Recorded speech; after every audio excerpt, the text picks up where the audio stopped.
they called me.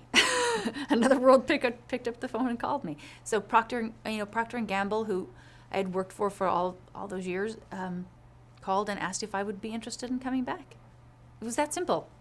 It wasn't hard. It wasn't a complicated thing. And I talked to my now husband, and it was a move for us. We were living in Los Angeles, so we had to decide whether we would be willing to move to New York. But he had never lived here, and being the incredibly wonderful, wonderful man that he is, I had 2 kids. My daughter was then almost 4, and my son was just born. He was a couple of months old is all. And so the only thing that made me not want to do it was I didn't want to leave them. It's especially hard to leave your newborn. But my husband said he would stay home if I took the contract. He said, I'll stay home for 3 years. It'll be a 3-year contract, and I'll stay home. And here we are, all these years later, and he's still at home. Uh-oh. Now the twin situation changed, though, in terms of how the role was played. Talk about that.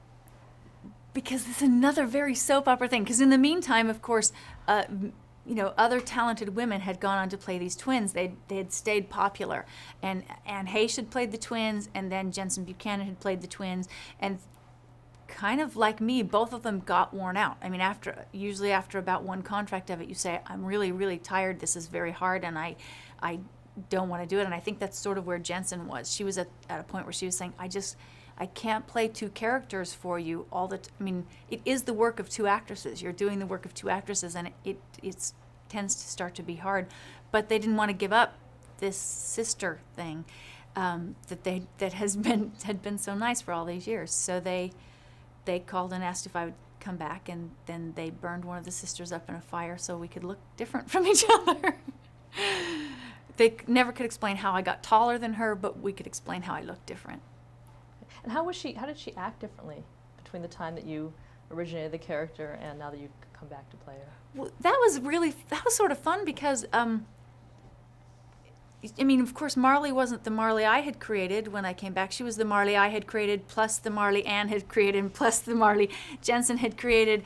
And so it was sort of fun to try to say, what have those other women brought to this character that I now get to, take advantage of? And that was a really wonderful time. And she was still a kid when I played her. I mean, she was barely 18 by the time I left, and it was fun to come back and play her as a woman who was a grown-up. Someone who'd gone through all these life experiences, because so had I.